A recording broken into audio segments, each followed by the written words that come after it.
Assalomu alaykum, Farrosh hikoyalari kanalining aziz va qadrdon muxlislari. Uning hidi, qimmat tamaki va achchiq qahva hidi. Men bilgan, o'rgangan barcha hidlardan kuchliroq edi. Nafasi bo'ynimga urilganda, miyamdagi barcha hujayralar yo'q deb baqirardi. To'xta. Bu gunoh. Bu sharmandalik. Lekin tilim aylanmadi. Faqatgina ko'zlarimni yumdim va uning lablari terimga teginishiga yo'l qo'ydim. Bu mening hayotimdagi eng katta xiyonat va ayni paytda eng shirin haqiqat edi. Assalomu alaykum. Mening ismim Shahnoza. Bugun sizga aytib bermoqchi bo'lgan hikoyam bu odatdagi seriallarga o'xshamaydi. Bu mening tanlovim, mening azobim va mening ehtimol yagona baxtim haqida. Men 20 yoshimda turmushga chiqdim. Davronga. U ko'pchilik orzu qiladigan yigit edi. Aqlli, ziyoli, obro'li oiladan. To'yimiz dabdabali bo'ldi. Hammamiz baxtiyor edik. Yoki hech bo'lmaganda baxtiyor ko'rinishga harakat qilardik. Men ideal kelin edim. Qo'limdan hamma ish kelardi. Kattalarning hurmatini joyiga qo'yardim. Erimning ko'ziga tik qarolmasdim. Hayotimiz soatdek bir maromda o'tardi. Davron ertalab ishga ketadi. Kechqurun charchab keladi. Gaplashamiz. Asosan uning ishlari, qarindoshlarning gap so'zlari haqida. Oralarimizda bir sovuqlik bor edi. Yo'q. U menga hech qachon yomon gapirmagan, qo'l ko'tarmagan, lekin hech qachon sevaman ham demagan. Men uning uchun go'zal bir buyum, uyining ko'rki, nasl davomchisi bo'lish kerak bo'lgan vazifa edim xolos. Ko'zgu oldiga borsam, o'zimga emas, Davronning xotiniga qarardim. Hammasi Davronning amakivachchasi Jasur kelgan kuni o'zgardi. Jasur, u oilaning oq qarg'asi edi. Rassom. Ko'p yillar Italiyada yashab, kutilmaganda qaytib kelgandi. U biznikiga o'xshamasdi. Sochlari biroz o'siq, ko'zlarida istehzoli kulgu, kiyinishi erkin. Davronning onasi uning kelganidan norozi edi. Shu badnom qaytib keldimi? Davronjon, unga qo'shilib yurmang. Obro'yimizni to'kadi derdilar. U uyimizga kirib kelganida men choy olib kelayotgandim. U menga boshqacha qaradi. Davron menga xotinim deb qarardi, qaynonam kelinim deb. Jasur esa menga ayol deb qaradi. Uning nigohi tanamni kuydirib yuborgandek bo'ldi. U jilmayib qo'lini uzatdi. Assalomu alaykum. Shahnoza. Men Jasur, Davronning jigariman.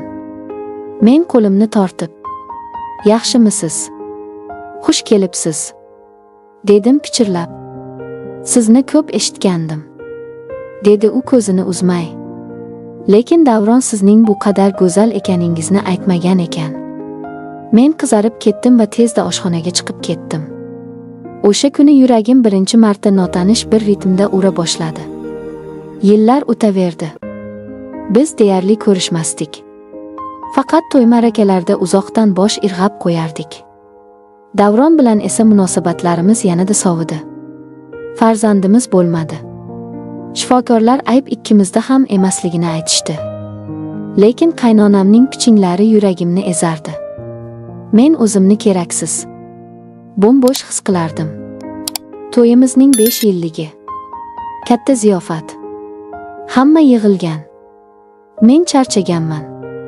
Soxta tabassumdan yuzim og'rib ketgandi. Hamma Davronni tabriklar, uning yutuqlarini maqtar edi.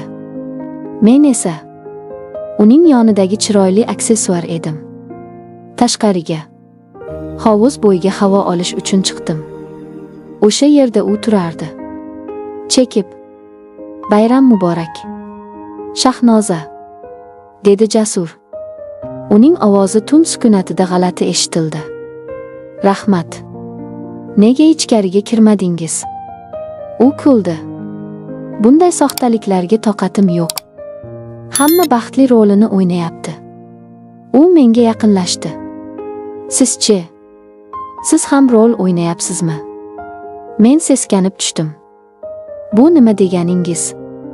Ko'zlaringiz juda charchagan, dedi u ohista.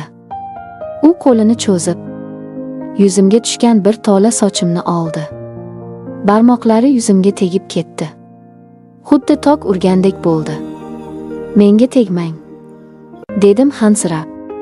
Nega? Qo'rqasizmi? Siz axir erimning jigarisiz. Menga opamsiz degan odamsiz. U menga juda yaqin keldi. Oramizda bir qarich ham masofa qolmagandi. O'sha hid, tamaki va qahva. Men sizga hech qachon opa demaganman. Shahnoza, dedi u pichirlab. Va siz ham menga hech qachon uka deb qaramagansiz. Biz o'zimizni aldab yashaymiz. Men yo'q demoqchi edim. Lekin u egilib, lablarimdan o'pdi. Bu men tasavvur qilgan hech narsaga o'xshamasdi. Davronning o'pichlari sovuq, majburiyat yuzasidan edi. Jasurniki esa olov edi. U 5 yillik sovuq qotgan yuragimni eritib yubordi. Bu talabchan, ochko'z va shu bilan birga nihoyatda mayin o'pich edi. Men qarshilik qilmadim. Aksincha, qo'llarimni uning bo'yniga osib, o'zimni unga topshirdim. O'sha lahzada men na Davronning xotini, na kimningdir kelini edim. Men shunchaki Shahnoza edim. Tirik edim. Biz orqaga chekildik. Ikkimiz ham og'ir nafas olardik. Endi nima bo'ladi? Dedim men titroq ovozda. Endi yashaymiz, dedi u. O'sha kundan boshlab mening 2 hayotim boshlandi. Birinchisi, kunduzgi, namunali kelin Shahnozaga tegishli edi. Ikkinchisi, tungi, faqat Jasurga tegishli bo'lgan. Ehtiros va gunohga to'la hayot. Biz yashirincha uchrashardik. Uning shahardan tashqaridagi ustaxonasida. Bu yer bizning kichik jannatimiz edi. Havo bo'yoq va erkinlik hidi bilan to'yingan edi. Qimirlamang, dedi Jasur mo'yqalamdan ko'zini uzmay. Sizdagi bu qayg'u dunyodagi eng go'zal narsa. Men qayg'uli emasman, dedim men. Siz bilanligimda. Shuning uchun ham go'zalsiz. U menga yaqinlashdi. Mo'yqalamni tashlab, qo'llari bilan yelkalarimni siladi. Uning teginishi. Oh Xudoyim. Uning teginishi mening butun vujudimni titratardi. U mening erim hech qachon topa olmagan nuqtalarimni, qalbimning eng yashirin burchaklarini bilardi. Men sizsiz yashay olmayman. Jasur, deb pichirladim men uning quchog'iga singib ketar ekanman. Bu gunohligi uchun ham shunchalik shirinmi? Bu gunoh emas. Shahnoza, dedi u sochlarimni hidlab. Gunoh bu sevmagan insoning bilan bir yostiqqa bosh qo'yish. Gunoh bu o'zingni tiriklay ko'mish. Biz esa shunchaki yashayapmiz. U meni ko'tarib oldi. Bizning ehtirosimiz bo'yoqlar va tuvallar orasida portladi. Har bir teginish, har bir o'pich bu jamiyatga, qoidalarga va sovuq hayotimga qarshi isyon edi. Men unga butun vujudim bilan, butun qalbim bilan berildim. Chunki faqat uning quchog'idagina men o'zim bo'la olardim. Ammo har qanday o'g'irlangan baxtning intihosi bo'ladi. Davron o'zgarganimni sezdi. Men endi uning sovuq nigohlaridan qo'rqmay qo'ygandim. Ko'zlarimda olov paydo bo'lgandi. U shubhalana boshladi. Bir kuni uyga qaytganimda Davron zulumotda o'tirardi. Qayerda eding? Dedi u sovuq ovozda. Dugonamnikida, dedim odatdagidek. U o'rnidan turdi va telefonimni stolga otib yubordi. Ekranda mening Jasur bilan yozishmalarim ochiq edi. Dugonangnikidami?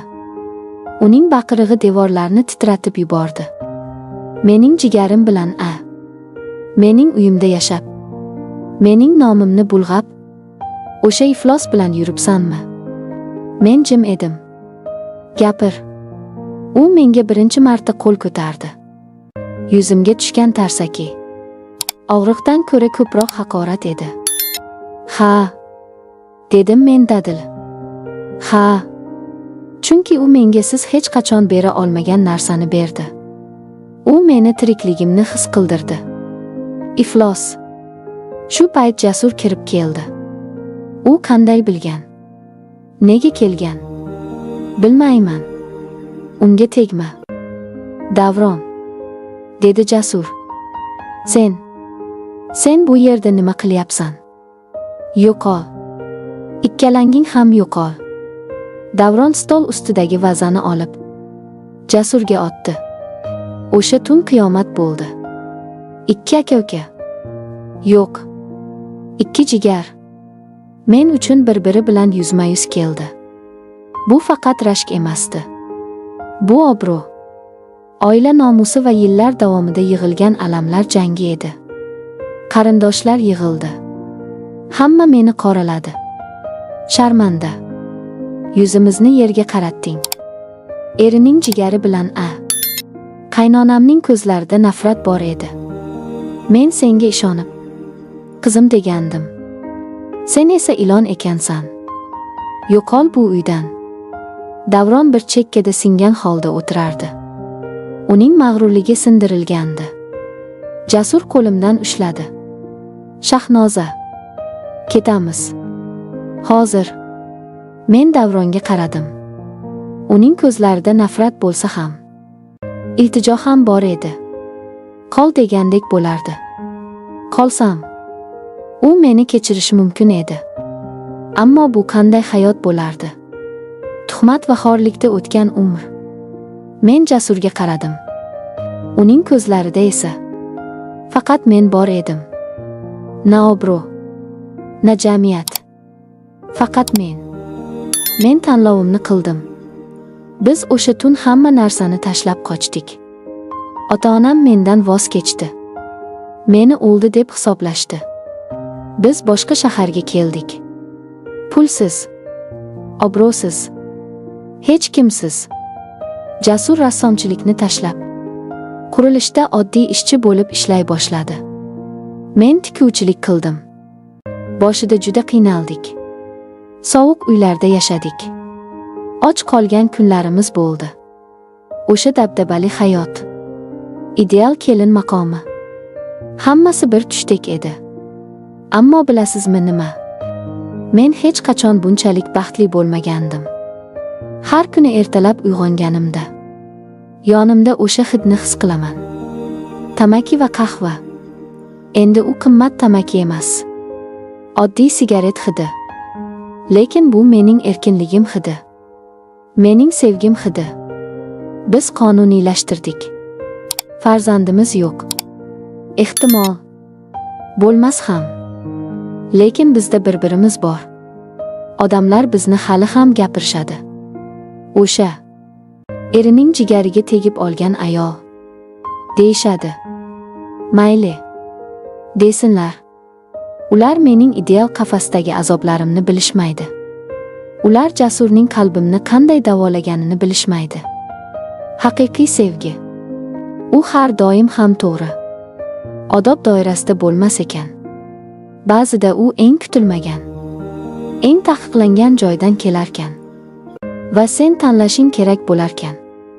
Azizlar, siz nima deb o'ylaysiz? Sovuq, ammo obro'li, jamiyat ma'qullaydigan hayot afzalmi?